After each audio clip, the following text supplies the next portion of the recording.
Hi, I'm Charlie Starr. The video you are about to watch is part of my free course, How to Read a Birth Chart. And now, back to this video. Hi guys, welcome back. In today's video, we're going to be talking about the Trinity of relationships. That's the three houses, the third house, the seventh house, and the 11th house.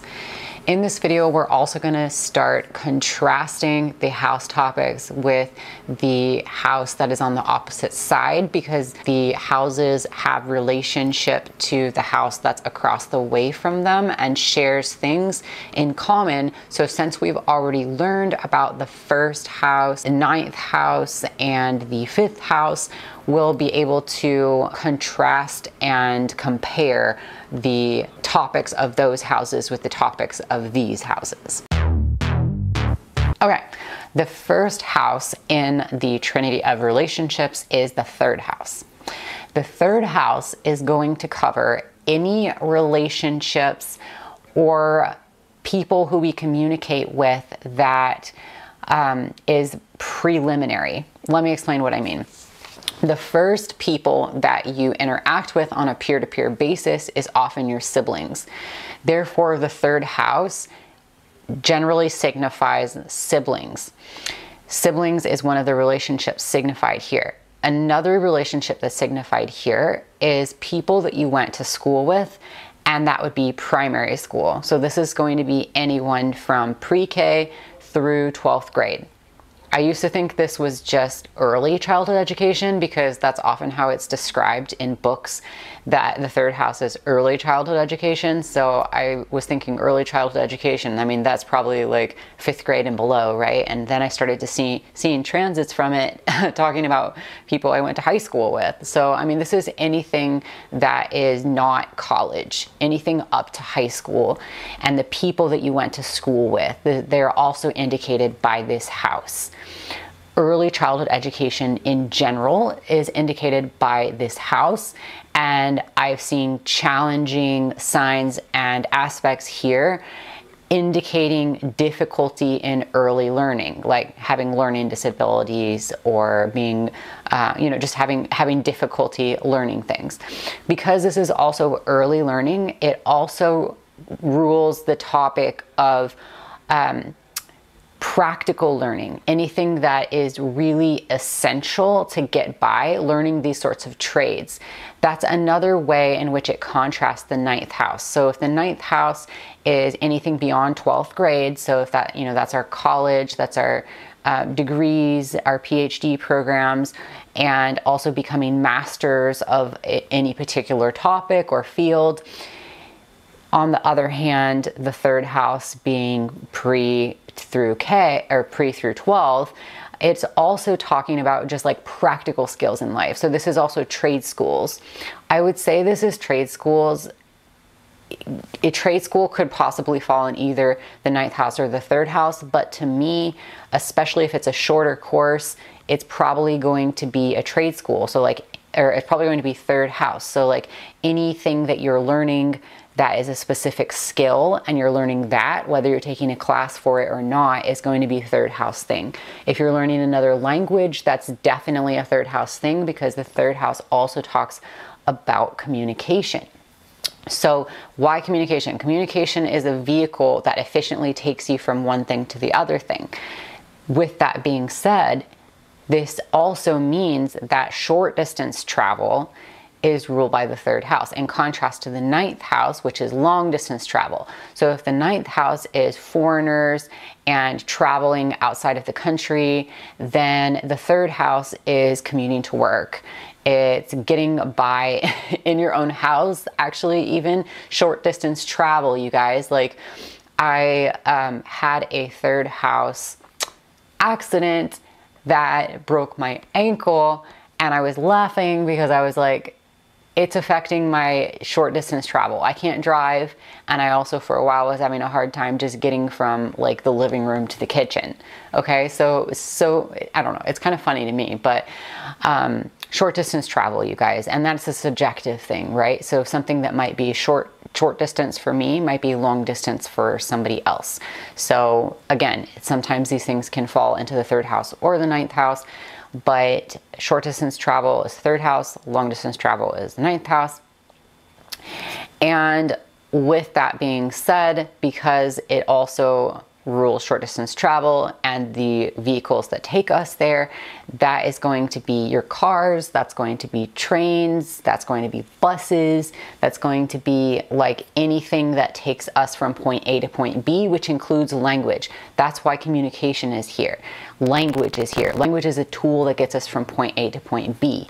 This also is going to rule the relationships that you have with people that you don't really know very well, but you have to communicate with anybody, anyway. So like, say you have to call your insurance to file a claim. The person that you're talking to on the phone, that is a 3rd house communication. You don't actually know them, but you logistically need to talk to them to get something done. The person who puts your shopping cart away at the grocery store or who rings you up at the cashier's desk, that is a 3rd house interaction and a 3rd house relationship. Okay.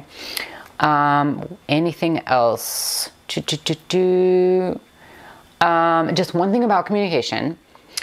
I used to think that the sign that was on the 3rd house would describe how somebody communicates, and that has not been the case. I've looked for it in many, many different charts, including my own, and I couldn't really find a way in which that was true in any type of meaningful or consistent way. If you are going to look for it for yourself, be my guest, but I just want to let you know, because sometimes like you learn these different pieces and you don't really know like how to put them together. So I was definitely looking at like, oh, if this house rules communication, then this is going to talk about my communication style. No, that's more going to be like looking at your rising sign, your sun sign, and your Mercury sign. That's going to say a lot more about your communication style than whatever sign is on your 3rd house. That being said, if you have one of those planets in your 3rd house, it's going to be flavored by the topic of communication. So if you have something that like represents your career in your 3rd house, you may be a writer, you may be a linguistic, you may go into linguistics, you may go into something that relates to the topic of communication. I hope that makes sense. You might even be a bus driver. I don't know. You do you, boo.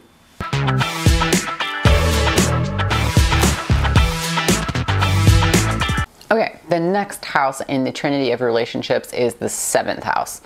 So the 7th house, my dear friends, is considered traditionally the house of marriage. But this is better known as the house of partnerships, or what I like to say is the house of significant one-on-one relationships, because that's really what it is. The 7th house is going to be across the way from the 1st house. The 1st house is, remember, the house that most heavily signifies you, and anything that aspects the 1st house is impacting you specifically, okay? You are the one that's experiencing the impact of that side of the transit. I hope that makes sense. So if there's something in your 7th house, it has to do with your, or whatever the sign is, or if there's planets there or whatever, it has to do with important one-on-one relationships. So unlike the 3rd house, which is just kind of like peers in your peripheral, the 7th house is somebody who's directly in front of you. You are gazing at this person. You are looking into this person's soul. You have a very significant, focused relationship with this person. Now, you could have somebody that you met from school that you have this relationship with. You may have a sibling that you have this type of relationship with. Anybody who you have a significant one-on-one relationship with falls into the 7th house. What makes it the 7th house is that you're actually focusing on them. You're not just having to communicate with them to learn something or to get a task done or to get from point A to point B. You're focusing on them and you're very interested in who they are and forming a relationship with them. It's much more intense than a 3rd house relationship, right? So that is the 7th house. Now I've seen this actually indicate parents, though generally the parents, if we're going to talk about the parents are often indicated by the 4th house or the 10th house. But on some occasions, like transits, I've seen this indicate the parent. Why? Because the parent is the first person that you form a one-on-one relationship with. I can't talk about the 7th house without talking about the 5th house. So the 5th house, remember, we already talked about the 5th house. This is dating, creativity, recreational pleasure, and children.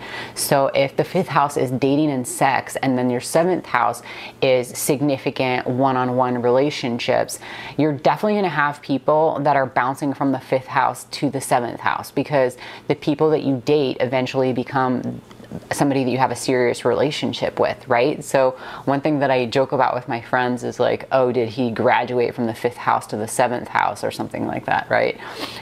But it's true. Like, if the 5th house is casual dating might lead to more serious dating, which would be 7th house territory.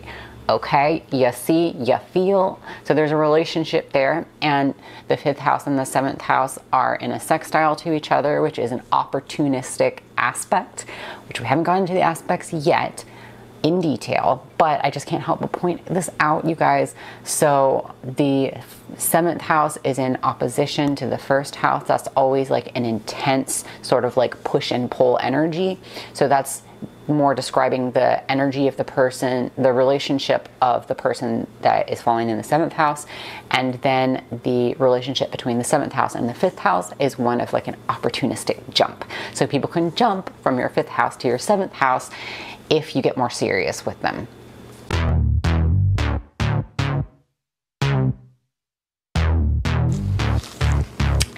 And lastly, in the Trinity of relationships, we have the 11th house. All right, so the 11th house is going to, drum roll please, talk about our tribes. This is our group associations. So if you're part of a club, if you have an identity that belongs to a collective group of people, if you share something with a group of people, if you feel like you are part of like a tight-knit group of friends, all of this is 11th house stuff. This is also describing like our adult friendships, but again, it's more specifically like the groups of people you associate with, the like overall energy of the people that you consider your friends, that you consider to be like-minded. Specifically, like-minded is the key phrase here, because this is also the house that describes your hopes and dreams and wishes. So if you have particular aspirations in life, you're going to want to surround yourself with people that support it. And sometimes, you know, it's also natural to surround yourself with people who have similar aspirations. They have similar goals for their life that you do, right? So a lot of people have told me about leaving groups of friends because they didn't feel like their values aligned with that group anymore. This is exactly 11th house topic stuff, okay? So with the 11th house comes also, how do you interact within a group, and how do you relate to people within a group? This can talk about peer pressure too, and how we deal with peer pressure, because it can be difficult to be part of the group, because groups always desire particular conformity, right? There are certain things that within a group identity or group association, there's accountability for maintaining those like-minded things, right? And so it can be difficult to be part of a group because there's this pressure to conform, and how do you deal with that? That's where rebellion comes in, and that's where potentially being bitter or resentful or having bad relationships with groups, avoiding groups is totally something some people do to deal with this, or trying to control the group, trying to be a leader and being the one that enforces peer pressure. So peer pressure is also a really big topic here. That is what the 11th house is overall. It's your friendships, and it's also your hopes, dreams, and wishes for the future. I've had like transits through the 11th house where I was like avoiding a bunch of people, and all of my horoscopes were saying, now is the time to be social and be around a bunch of people and like, make new friends and like network, because this is the house of networking. And it just really depends on how you're relating to the energy of groups. at the moment. Like, what is that like for you? Okay, so that's the 11th house stuff. Relationships, more specifically with people in the 11th house, can overlap. So for example, I have a bunch of siblings, and I definitely consider my siblings my tribe, and we're all pretty much grown up right now. And so it's an adult peer group that I'm a part of, right? There's this shared identity where we all come from the same parents. It's funny because they're my siblings, so traditionally they would be associated with the 3rd house, but now they're adults and they're my peer group, they're my tribe. And so most often I see transits to the 11th house indicating my siblings. Not always, but how do you identify? Even if you're not socializing with those people, say you are LGBTQ or you are a particular race or ethnic background, that is also 11th house stuff, because you're sharing, it's a shared identity, right? It's a group. Even if you're not hanging out with that group, if you're not going out and socializing with other people from that same community, they're still your community. It's still a group of people that you identify with on some level. If you're part of a club, or if you're part of a religious organization, the other people that are in the same religion as you, that's your 11th house. So that wraps up the 3 houses in the Trinity of relationship. I will point out that especially the 11th house and the 3rd house are opportunistic.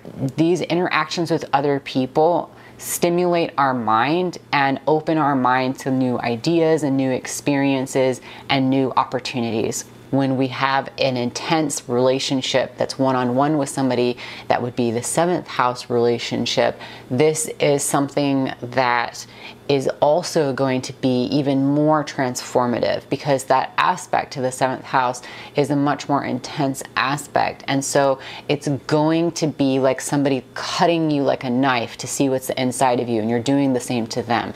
That process is going to change you. People change through their relationships. That's why with the 11th house, it's lumped into one house, your friends and also your hopes and dreams and wishes, because we instinctively know that our peer groups influence who we are, how we spend our time, and what we aspire to be, how we think about the world. These are really significant, like, portals to change.